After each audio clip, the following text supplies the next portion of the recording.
सड़कें शून्य हो गई, उस दिन तानाशाही आ जाएगी। और उसी तानाशाही का संदेश है कि आज आपके तमाम 2 से 2.5 प्रोफेसरों को कॉलेज से बाहर का रास्ता दिखा दिया गया है। समय समय पर जब किसान का आंदोलन होता है, तब खिलाड़ी सड़कों में बैठती है, तब उनको याद नहीं आती है। जब युवा रोजगार के लिए सड़क पर बैठता है और उनको नक्सलवादी से संबोधित करता है, तब वो जागृत नहीं होते हैं।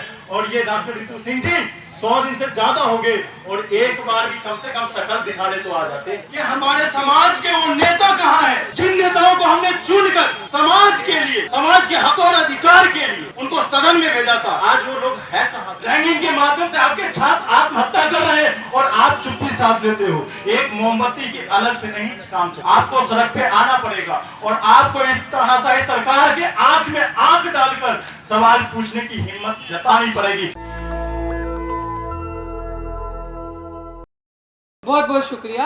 और इस अपॉर्चुनिटी के लिए भी पहले तो बहुत बड़ी बोल चुकी हूँ, और जैसे रतनलाल सर ने कहा कि हम हर बार ही बोलते हैं और बार बार एक ही चीज़ को रिपीट करने की क्या ज़रूरत है। हमारे बीच में जब इतने दिग्गज लोग, ऐसी पर्सनालिटीज़ मौजूद हों जिससे कि जो बहुजन यूथ है, जो SC ST OBC minority specially मैं कहूँगी, उनको देख देख के सीखा है बोलना, उनको देख देख के लड़ाई लड़ना सीखा है, उन्हें देख देख के उसमें हिम्मत आई है कि अगर ये लोग ऐसे हैं तो हम भी ऐसे हो सकते हैं।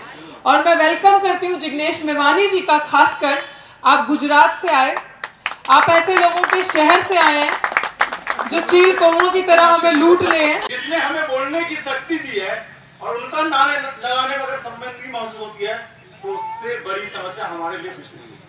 तो इसलिए कहता हूँ जय भीम, जय भीम। यहाँ सभी बुद्धिजीवी लोग आए हैं जिन्होंने पूरे देश में हमारे युवाओं को, आदिवासी, दलित, महिलाओं को जगाने का काम अपने स्तर पर किया है। इसके लिए अभिवादन करता हूं जिग्नेश मेवानी जी को, जो गुजरात के विधायक हैं। इन्होंने दलित अधिकार मंच के माध्यम से जिस तरह से गुजरात के दलित भाइयों को ही नहीं, भारत के उन तमाम जो शोषित वर्ग है उनको आवाज देने का काम इन्होंने किया है, उनके लिए सबसे पहले अभिवादन तालियों के साथ होना चाहिए।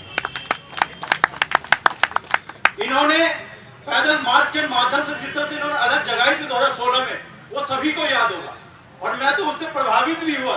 और उसके बाद ही मैंने ये निर्णय लिया कि मैं अपनी भी आवाज रख सकता हूँ और उसके बाद मैंने निरंतर अपनी आवाज। तो बात समय का अभाव है, समय के अभाव में मैं डॉक्टर रितु सिंह जी के लिए कहना चाहता हूँ, जिस तरह से यहाँ पे तमाम लोगों ने, प्रोफेसर साहब ने, तमाम लोगों ने यही बात कहा कि हमारे समाज के वो नेता कहाँ हैं, जिन नेताओं को हमने चुनकर समाज के लिए, समाज के हक और अधिकार के लिए उनको सदन में भेजा था, आज वो लोग है कहाँ पे?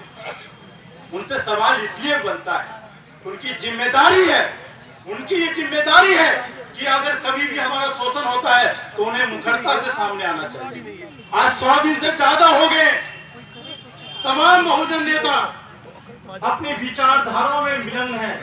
जो संघी विचारधारा उनकी बात कर रहा हूँ, बाबा की विचारधारा तो भूल गए, क्योंकि समय समय पर जब किसान का आंदोलन होता है, जब खिलाड़ी सड़कों में बैठती है, तब उनको याद नहीं आती है। जब युवा रोजगार के लिए सड़क पर बैठता है और उनको नक्सलवादी से संबोधित करता है, तब वो जागृत नहीं होते हैं। और ये डॉक्टर रितु सिंह जी 100 दिन से ज्यादा हो गए और एक बार भी कम से कम शकल दिखाने तो आ जाते। वहां से कम आपके जो हमारे जो लोग हैं, वो जो लोग हैं वो आपको मानता कि कम से कम इनके अंदर इतनी जागरूकता तो है कि ये लोग कम से कम इनकी नजरों में है। और इसके लिए मैं तो धन्यवाद देता हूं कि गुजरात से चलकर दिल्ली के इस सरजमीन पे आए हैं, इनके लिए अभिवादन करता हूं। ये दिल होना चाहिए, चाहे किसी भी पार्टी से है। पहली विचार अगर किसी की है तो बाबा साहब की है, जिसकी वजह से ये सदन में गए हैं। और आज जिस तरह से शिक्षण संस्थान में आवाजें उठाई जा रही है समाज को लेकर, संविधान को लेकर, न्यायपालिका को लेकर, लोकतंत्र को लेकर, और सभी जो आवाज उठा रहे हैं, चाहे लक्ष्मण यादव हो, चाहे रतनलाल हो, चाहे डॉक्टर रितु सिंह जी हो, चाहे पायल तन्वी हो, तमाम रोहित पेमुला हो, चाहे जिनको समझ नहीं है राजस्थान के इंद्र मेघवाल पानी मटके से पानी पीने पर उनकी हत्या कर दी जाती हो, उनके खिलाफ अगर आवाज अगर खड़ी कर रहे हैं, उनके खिलाफ अगर सरकार खड़ी हो रही है, तो हम लोगों की जिम्मेदारी है कि हम लोग सड़कों पे आए, सड़कों को सुना नहीं करेंगे।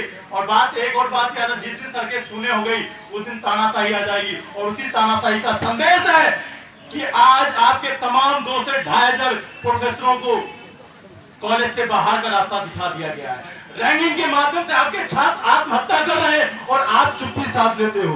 एक मोमबत्ती के अलग से नहीं काम चलेगा, आपको सड़क पे आना पड़ेगा और आपको इस तानाशाही सरकार के आंख में आंख डालकर सवाल पूछने की हिम्मत जतानी पड़ेगी, चाहे आपको आपकी हत्या ही क्यों नहीं की जाए। लेकिन आपसे अगर तमाम लोग अगर जागृत होते हैं तो उनको जागृत करने का काम आपको करना होगा। बाबा साहब की जो विचारधारा है उनको जीवित करने का काम आपको करना होगा, क्योंकि समय का अभाव है, इसलिए मैं अपनी वाणी को विराम देता हूँ।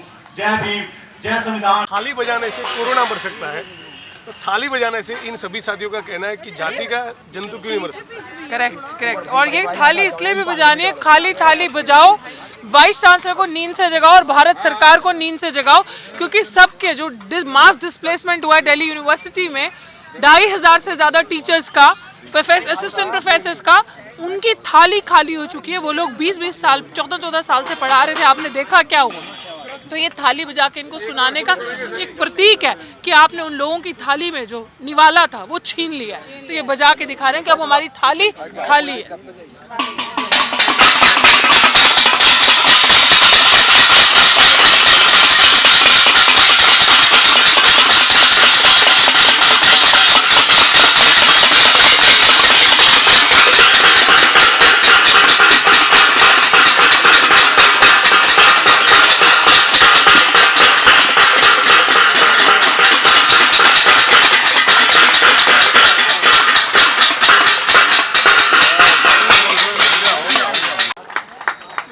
बहुत बहुत धन्यवाद नागपाल जी का। मैं जिस चीज का आप लोगों का इंतजार था, जो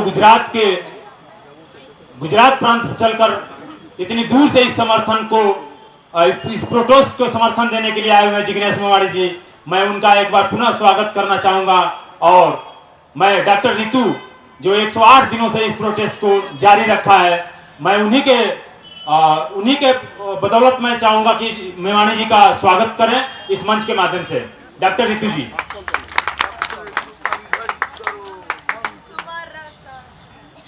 थैंक यू वेरी मच। जय भीम, जय भीम,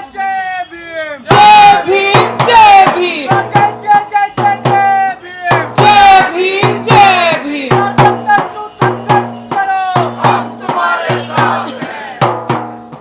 नेशनल दस्तक की आपसे गुजारिश है कि अगर इसको बचाना चाहते हैं तो नेशनल दस्तक को सब्सक्राइब करने के लिए रेड कलर के सब्सक्राइब बटन को दबाएं, फिर बेल आइकन की घंटी दबाएं। नेशनल दस्तक को बचाने के लिए बहुत जरूरी है कि हर खबर को शेयर करें, लाइक करें, कमेंट जरूर करें।